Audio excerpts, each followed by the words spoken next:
else is coming in on the YouTube? We got anything spicy back there? Is Justin Burney chiming in, crapping all over his teammates anymore? Hey, he's a madman right now. He doesn't know if LSU is getting. Did you call him an internet nerd the other day?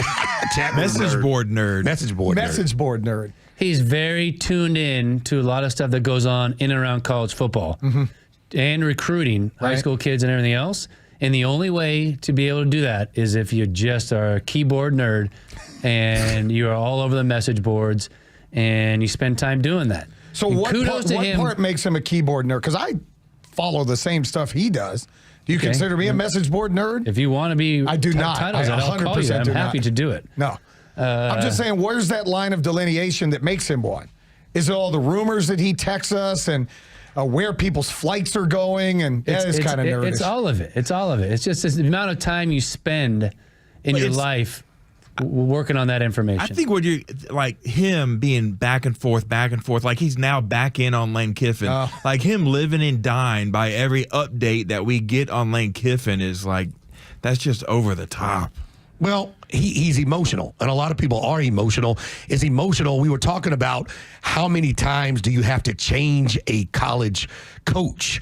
How many coaching regimes do you have to go through when you think you're getting the right guy? And we were talking about Road Dogg. As a Georgia fan, how stressful has it been for next coach watch? There's been zero stress. I mean, it was a big shock to everybody when Mark Richt was fired, but right out of the gate, you came in with Kirby Smart. So you're firing coaches now in the middle of the season, and Lane Kiffin is the biggest fish that everybody wants. So it is very stressful when you really think you have an opportunity to land a coach like that, and all he has to do is say yes. It's not like he has to be swayed by what LSU has to offer. Well, you think about it. There are two teams this year that had legitimate national title expectations that changed coaches mid-season.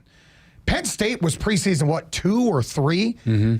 LSU was a top 10 team, and I think most people kind of had them penned into the playoffs. Maybe not to win it all, but you thought with all the pieces they put on defense, you got Garrett Nussmeier coming back for a senior year, you had pieces on offense, and now all of a sudden you're begging a coach is what you're doing.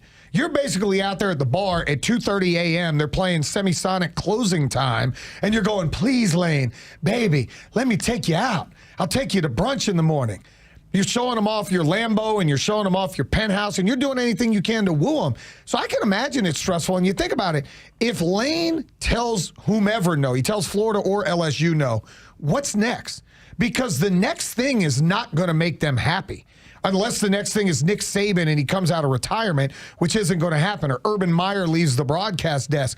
Like anybody else they hire not named Lane Kiffin is not going to make those two programs happy. So I can understand where Justin Burney's at. Yeah, there's a level of passion there, too, that exists that I don't really have for both, because he's really tuned into kind of baseball and stuff that goes on behind the scenes. Women's basketball. I love sports and I like talking about it, but I'm not like nerding out on all that stuff and really following where recruits are going. Well, 1 minute and that kind of he's stuff. Screaming, we got him, and the next minute the bum needs to get out of here, and I don't want to ever see him again. Stop playing these stupid games. We still have no answer. Is he staying at Ole Miss or is he going? I ask you guys right now, if you're betting men, and Home Team and I have a bet now about Kirk Cousins next year that went viral on the internet yesterday as well. $20. If you're betting men, where do you think he ends up?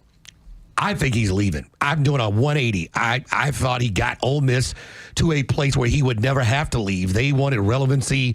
They wanted to be like everybody else in the SEC. They want a chance to go to SEC title games and college football playoff games, and he has gotten them to that level. He cannot lose staying there. That being said, he can win more at LSU. They have better talent, and they have better players that he would really have an easier time recruiting.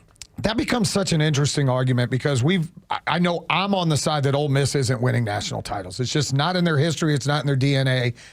I don't think they're ever going to win a national title in today's day and age of college football. You tend to disagree, Finn. Yeah. You think they can win. Of course, you get yourself into that thing and you're not Tulane or South Florida or whoever. You have a chance to win it. Anything goes in a 4-game span or 3 games where if you get a bye. So Georgia Tech gets in this year. They have a chance to win it? Yes.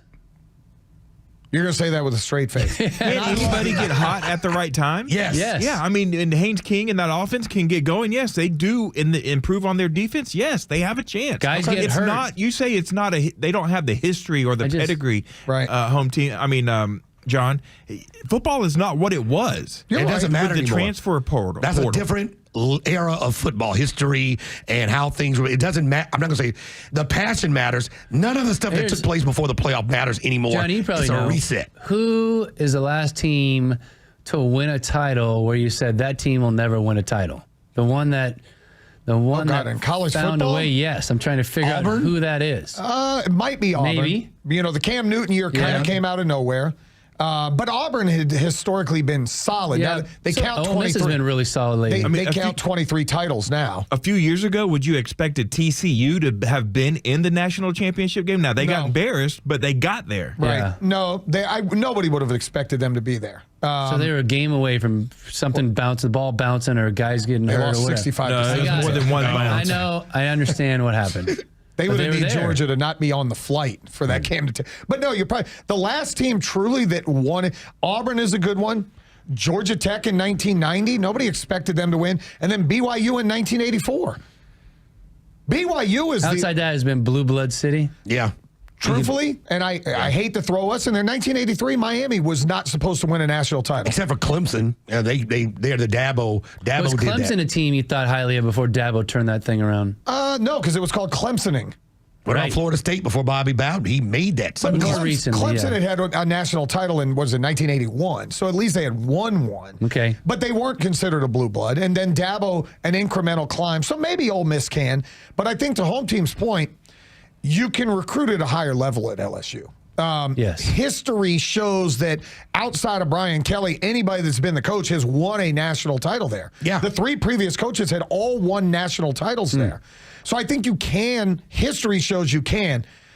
But maybe the pressure at LSU is too much anymore. And that Because was- Brian Kelly wilted under that was pressure. the one thing that I was saying when I was saying he was staying was that he will not get the heat and it will not be turned up to the degree it will be with the expectations at Ole Miss that he will certainly face at LSU, but he will be paid more and expectations go up when you do so.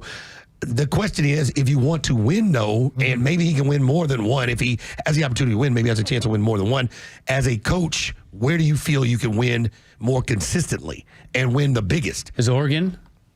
Oh, they They haven't should have won won They one. don't right? have one. Right? They yeah, think they- of them as a title contender most years. now. But that Right, now. But before Chip Kelly, you didn't. I mean, Mike. There's a was bunch it of teams- Mike Bellotti, or it was Bellotti was his name. Had kind of elevated them to like a Pac-12 championship type team. Chip Kelly took them to, oh my goodness, we could win the whole thing. There's 4 or 5 teams in the top 10 or 12 that a lot of people, including guys we've talked about today, Bernie for whatever reason, people don't think they have a shot to do anything. Right. Well, Who would you say? Indiana, Yeah, they don't have A&M, a title. Texas Tech, Ole Right. Miss. yeah, they've got to win But a if few you're games. Utah. Okay, if you're betting right now, those 4 teams are the field. Who are you taking? I'll give you those 4 teams: Indiana, Texas A&M, Texas Tech, and who was the other one? I don't Utah. think. Ole Miss. I don't think Ole you Miss. or Ole Miss. If I give you those 4 teams, are you taking them or the field? Give me the field because Ohio State could go back to back. Yeah, and And then we'd be right back in this conversation. I need some odds. my I need favorite is Georgia. 2 to 1. If to win I it bet all. you 20, you owe me 40 if I win. Okay. Bet. John, I think you hit the nail on the head, though. LSU doesn't need Lane Kiffin to win a national championship. Right. Like you just said, they won them with Les Miles and Ed Orgeron. Ed Orgeron. So if John Summerall does end up there, I know it's not the splash on press conference day, but he can still win it there because they're going to get the players. Like Moscona said the other day. Wait, did I say his name? I always Yeah, say it. Matt Moscona. Matt Moscona said the other day they're going to recruit and they're going to get the top players in the country there. Who will be a better coach looking back and looking now? Is Les Miles a better coach than Lane Kiffin? Is Ed Orgeron a better No. coach? Right. So if he's a better coach than those guys and he gets the talented players like Justin Jefferson or he gets the quarterbacks Chase. that he wants there, he could be better than those guys. He absolutely could. And he could go down there and maybe start a dynasty at LSU. And I guess, to my point, could Ole Miss win a one-off? Could they win the national title this year? Yeah, they're going to have their chance. Probably going to have a home game in Oxford if that ends up happening. Can they win a one-off? Yes. Can they become like multiple-time title winners? I don't know that you can at a program like, and it's not a knock on Ole Miss. He's done an unbelievable job elevating them to where they are. My thought on this is stay there and be a king. Where if you have a 9-3 season, nobody's running you out of town. You go to LSU and you go 9-3 a couple of years in a row, you end up like Brian Kelly. What about being part of a brand, a bigger brand? LSU is a bigger brand. The whole program, from when we're talking about baseball and Kim Mulkey, the whole unit is a brand. And if you can win and win in the SEC and recruit, players, would you rather go to Oxford? Now, obviously, money evens the playing field, but would you rather live in Oxford, Mississippi, or be an hour away from New Orleans if you're in Baton Rouge? I've never been to Oxford, but I've been there. How is that? You like it? I was there. I went to a baseball game. I didn't go to a football game. Okay. Yeah, it was cool. It's kind of a small college town feel. Yeah, It's for sure. It's very similar to Athens. There you in go. my opinion. I would agree And with that. The tailgate scene before Athens is more beautiful, awesome. I would say. Would you? Oh. Oh, wow. Now, there's a party always going on in Louisiana, though. That's the problem. So, doubt. college towns, both of them. It'll be, we're still waiting to see what he's going to decide. Does Lane get swayed by Southern University? Maybe slide over there and. Because that's in Baton Rouge. Well, they got talent. There's a lot of talent there, too. There's a lot of talent there, too. A lot of talent at Old Southern man, University. Stop it. What? Oh, he was making a joke. I'm making a joke. That's Okay, all. yeah. But no, I would stay. I would stay because you've built it. You're going to get, no matter where you go, you're getting $12 to $13 million, $14 million a year. You don't have as much pressure at Ole Miss. You're a king there right now. Does he care about pressure, though? He's been fired. He's been thrown out. We were talking about how Al Davis, chewed him a new one when he threw him out of the Raiders. I think they just threw him out and threw his stuff out on the street. And Al Davis had that famous PowerPoint press conference when he was explaining why he fired him for his ineptitude. If you haven't seen fired one, on a tarmac. go look at that on YouTube where Al Davis, former owner of the Raiders, lambasted Lane Kiffin. So he's seen the worst. I don't know if pressure even bothers him anymore, but could you say his that? age, what is he, late 40s? At his age, do you even need it, though? Need what? I don't know. Do you need that next big thing? Does he want a challenge is what it comes down to. He's got a challenge right now. Who's got more talent right now, LSU or Ole Miss? Because I think it was just a quarterback situation and not getting any points on the board.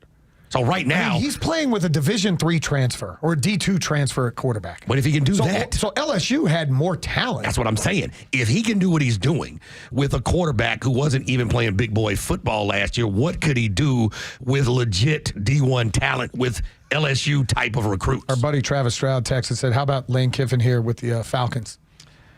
Yeah, I've heard that. On my FinCast we did yesterday, Andrew Groover, our social media king and digital media guy, floated the idea of Kalen DeBoer, who coached Michael Penix at Washington. And you bring his OC Ryan Grubb. That's exactly right. Who coached Michael Penix at Washington.